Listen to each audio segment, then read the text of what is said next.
अस्सलाम वालेकुम बेलियों आ मेरी वीडियो जिहड़ी है ये मुख्तलिफ यूनीवर्सिटियां दे विच जिहड़ियां पंजाबी तालिब इलमां दियां कौंसलां बणियां ने पंजाब स्टूडेंट कौंसलां दे नां नाल ये मेरी वीडियो उन्हां वास्ते उन्हां बेलियां वास्ते है। बेलियां सारें तो पहले तो मैं आना कि भाई सारे पंजाबियां नूं अपनी जिहड़ियां तलबा तनजीमां ने तालिब इलम ने जिन्ना पंजाबीयत दे नां दे उत्ते बनाईयां होईयां ने कौंसलां उन्हां दी सपोर्ट करनी चाहिदी है, क्योंकि स्टूडेंट जिहड़े हुंदे ने किसी भी तहरीक नूं कामयाब करन दे विच इन्हां दा बहुत वड्डा किरदार हुंदा है। जितनी देर तक किसी तहरीक दे विच स्टूडेंट या वकील या होर मुख्तलिफ शुबाहाए जिंदगी तो तल्लक रखण वाले लोग शामिल नहीं हुंदे, उतनी देर तक वो तहरीक कदी भी कामयाब नहीं हुंदी, वो बन्ने कश्ती नहीं लगदी। दूजी मेरी गुजारिश ये है इन्हां स्टूडेंट कौंसलां दे जिहड़े आगू ने कि बेलियों अपनी जो भी तुहाडे मामलात ने तुहाडे स्टूडेंट मामलात हुंदे ने तलबा दे जिहड़े अपने ज़ाती मसाइल हुंदे ने उन्हां तो हट के मैं एक छोटी जी गुजारिश ये कर सकदा कि तुसीं अपने पल्लेओं पैसे दे के या चलो फंड इकट्ठा करके जो भी तरीकाकार तुहाडी अपनी उहदे विच मेहनत है तुसीं खेचल करदे हो सिंगर बुलांदे हो, फिर कोशिश करा करो कि उन्होंने को पंजाबीयत वास्ते भी चज का कोई पैगाम जोड़ा है एक तो वह लिया जाए। दूजा कोशिश ये की करो कि भाई कोई इंज का सिंगर ना बुलाना कदी भी जो तुहाडे शो दे विच आके ते पंजाबी गीत तुहानूं सुना जाए पंजाबी गाने सुना जाए, लेकिन जैसे किसी होर दे शो ते जाए तो उत्थे जाके वो गल करे कि भाई मैं तो पंजाबी है ही नहीं, ना मेरी ज़बान पंजाबी है, ना मेरी रैतल पंजाबी है, ना वस्सों है। तो ये कुछ चीज़ां इस तरह दियां ने कि ये पैसे पल्लेओं तुसीं लैंदे हो को मुफ्त च अल्लाह वास्ते तो नहीं लैंदे ना। तो उन्होंने लोगों को आख्या करो कि भाई पंजाबीयत वास्ते पंजाब वास्ते कोई चंगा वधिया जिहा पैगाम भी दो, खाली उन्होंने कोल गीत ना सुनिया करो। ये गल्लां वेखो ये रिकॉर्ड का हिस्सा बन जांदियां ने जिस वेले तुहाडे शो के उत्ते आके कोई बंदा अपने मूँहों ये गल्लां कर जासी पंजाब और पंजाबीयत दे वास्ते जो बेहतर होंदियां ने वो तुहाडे कोल रिकॉर्ड का हिस्सा बन जाता है। मुड़ दूजी गल है कि खाली माझे दी पंजाबी नूं खाली माझी पंजाबी सिंगर जिहड़े ने गुलकार ने खाली उन्हां नूं ना बुलाया करो, बुलाया जरूर करो क्योंकि इस वेले फेमस अक्सर वो होंदे ने टीवी चैनलों की ज़्यादा प्रमोशन उन्हां दी होई हुंदी है। तो लेकिन तुहानूं गुजारिश है कि क्योंकि वेखो तुसीं नाल पंजाबीयत दे खिदमत का एजेंडा जिहड़ा वो भी अपने इस मकसद दे विच शामिल रखो। खाली लोकां नूं इंटरटेन करना जिहड़ा है वो तुहाडा मकसद नहीं होना चाहिए, पंजाबीयत दी प्रमोशन वो भी मकसद होना चाहिए। उहदे विच लाजमी तुसीं जिहड़ा साडा वो पंजाब है जिंदे विच मुल्तान भी आउंदा है, बहावलपुर आउंदा है, कोशिश करो उत्थों भी शामिल किया करो किसी न किसी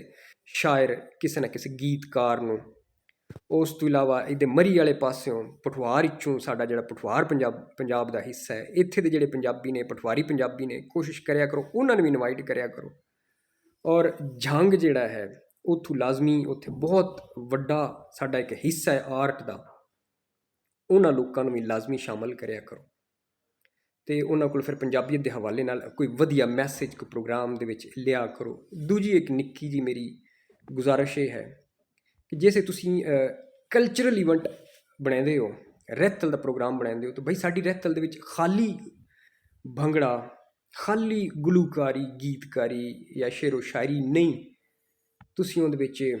पंजाब दे मुज़ाहमती किरदारां नूं भी किसी न किसी तरीके नाल हिस्सा बनाया करो, उन्होंने याद किया करो।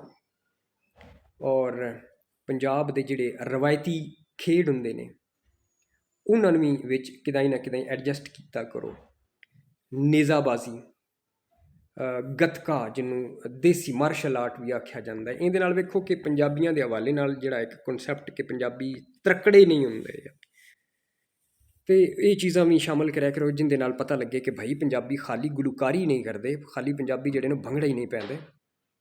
पंजाबी जिहड़े ने हर मैदान दे विच पंजाबी जिहड़े ने उन्हां दा एक किरदार है, भावें जंग का मैदान होवे या सूफीज़म होवे, प्यार मुहब्बत होवे, लिखतां होण, शेरो शायरी होवे, कुछ भी होवे, पंजाबी किसी भी मैदान दे विच किसी कोलों पिछे नहीं। ਦੂਜੀ ਇੱਕ ਮੇਰੀ ਗੁਜ਼ਾਰਿਸ਼ ਇਹ ਹੈ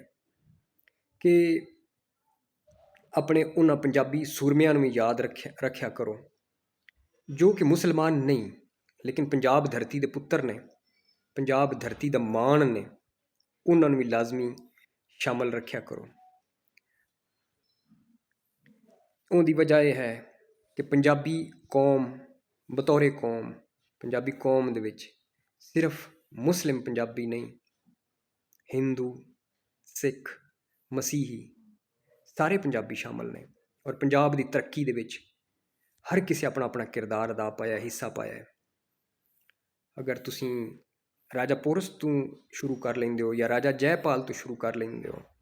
ਅਤੇ ਉਹਦੇ ਵਿੱਚ ਤੁਸੀਂ ਦੁੱਲਾ ਭੱਟੀ, ਰਾਮ ਖਰਲ, ਮੁਰਾਦ ਫਤਿਆਣਾ ਸਮੇਤ ਜਿਤਨੇ ਮੁਸਲਿਮ ਕਿਰਦਾਰ ਨੇ ਸਾਡੇ, ਅਦੀਨਾ ਬੇਗ ਰਾਈ ਸਾਹਿਬ ਹੋ ਗਏ, ਜਸਰਤ ਖੋਖਰ ਸਾਹਿਬ ਹੋ ਗਏ, ਉਹਨਾਂ ਦੇ ਨਾਲ ਨਾਲ ਜਿਹੜੇ ਨੌਨ ਮੁਸਲਿਮ ਕਿਰਦਾਰ ਨੇ, ਹਰੀ ਸਿੰਘ ਨਲਵਾ ਹੋ ਗਿਆ, ਭਗਤ ਸਿੰਘ, ਊਧਮ ਸਿੰਘ ਸਮੇਤ, ਮਤਲਬ ਉਹ ਜਿਹੜੇ ਔਰ ਇਸ ਤੋਂ ਇਲਾਵਾ ਲਾਹੌਰ ਨੂੰ ਜਿੰਨਾ ਬਣਾਇਆ, ਜਦੀਦ ਲਾਹੌਰ ਬਣਾਇਆ, ਸਰ ਗੰਗਾ ਰਾਮ ਸਾਹਿਬ ਹੋ ਗਏ। ਇਹ ਮਤਲਬ ਉਹਨਾਂ ਲੋਕਾਂ ਨੂੰ ਵੀ ਸ਼ਾਮਲ ਰੱਖੋ। ਅਗਰ ਕੋਈ ਮਸੀਹੀ ਭਰਾ, ਉਹਨਾਂ ਦਾ ਨਾਂ ਅਗਰ ਮੇਰੇ ਕੋਲ ਰਹਿ ਗਿਆ ਤਾਂ ਮੈਂ ਮਾਜ਼ਰਤ ਕਰਨਾ, ਅਗਰ ਉਹ ਹੀਰੋਜ਼ ਨੇ ਉਹਨਾਂ ਨੂੰ ਵੀ ਸ਼ਾਮਲ ਰੱਖੋ, ਤਾਂ ਕਿ ਪੰਜਾਬ ਦੇ ਵਿੱਚ ਇਸ ਗੱਲ ਦਾ ਕੋਈ ਤਾਸਰ ਨਾ ਜਾਵੇ ਕਿ ਪੰਜਾਬੀ ਕੌਮ ਜਿਹੜੀ ਹੈ ਉਹ ਕੋਈ ਡੰਡੀ ਮਾਰਦੀ ਹੈ ਖਾਲੀ ਕੁਝ ਚੰਦ ਅਨਾਸਰ ਨੂੰ ਜਾਂ ਗੱਲਾਂ ਨੂੰ ਹਾਈਲਾਈਟ ਕਰਨ ਵਾਸਤੇ। ਅਸੀਂ ਨਾ ਜ਼ਾਤਾਂ ਗੋਤਾਂ ਨੂੰ ਅਸੀਂ ਪ੍ਰਮੋਸ਼ਨ ਦੀ ਗੱਲ ਕਰਨ ਦੀ ਬਜਾਏ ਅਸੀਂ ਪੰਜਾਬੀ ਕੌਮ ਜਿਹੜੀ ਹੈ ਸਾਰਿਆਂ ਦੀ ਯਕਸਾਂ ਤਰੱਕੀ ਔਰ ਉਹਨਾਂ ਦੀਆਂ ਖਿਦਮਤਾਂ ਨੂੰ ਸਰਾਹਣ ਵਾਲੇ ਪਾਸੇ ਜਾਣਾ ਚਾਹੀਦਾ ਹੈ, ਨਾ ਕਿ ਕੁਝ ਮਖਸੂਸ ਜ਼ਾਤਾਂ ਜਾਂ ਗੋਤਾਂ ਦੀ ਪ੍ਰਮੋਸ਼ਨ ਦੇ ਵਿੱਚ ਲੱਗ ਕੇ ਅਸੀਂ ਵੰਡਾਂ ਵਾਲੇ ਪਾਸੇ ਟੁਰ ਜਾਈਏ। ਅਤੇ ਬਾਕੀ ਅੱਲਾਹ ਤਾਲਾ ਤੁਹਾਨੂੰ ਸਲਾਮਤ ਰੱਖੇ। ਮਾਸ਼ਾ ਅੱਲਾਹ ਆਲਰੇਡੀ ਤੁਸੀਂ ਬੜਾ ਵਧੀਆ ਕੰਮ ਕਰਦੇ ਪਏ ਹੋ, ਅਤੇ ਲੇਕਿਨ ਇਹਦੇ ਵਿੱਚ ਇਹ ਚੀਜ਼ਾਂ ਨੂੰ, ਔਰ ਹਾਂ ਜਿਹੜੀ ਸਟੇਜ ਦੇ ਉੱਤੇ ਤੁਸੀਂ ਬਵੋ ਉਸ ਸਟੇਜ ਨੂੰ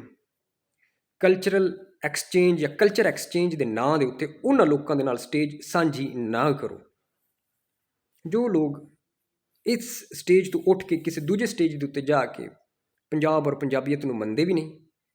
ਨਾ ਪੰਜਾਬੀਅਤ ਦੀ ਕੋਈ ਚੰਗੀ ਗੱਲ ਕਰਦੇ ਨੇ, ਬਲਕਿ ਉਹ ਪੰਜਾਬ ਦੀ ਵੰਡ ਨੂੰ ਸਪੋਰਟ ਕਰਦੇ ਨੇ, ਪੰਜਾਬ ਦੇ ਵਿੱਚ ਤਫਰੀਕਾਂ ਨੂੰ ਸਪੋਰਟ ਕਰਦੇ ਨੇ। ਅੱਲਾ ਸੋਹਣੇ ਦੇ ਹਵਾਲੇ।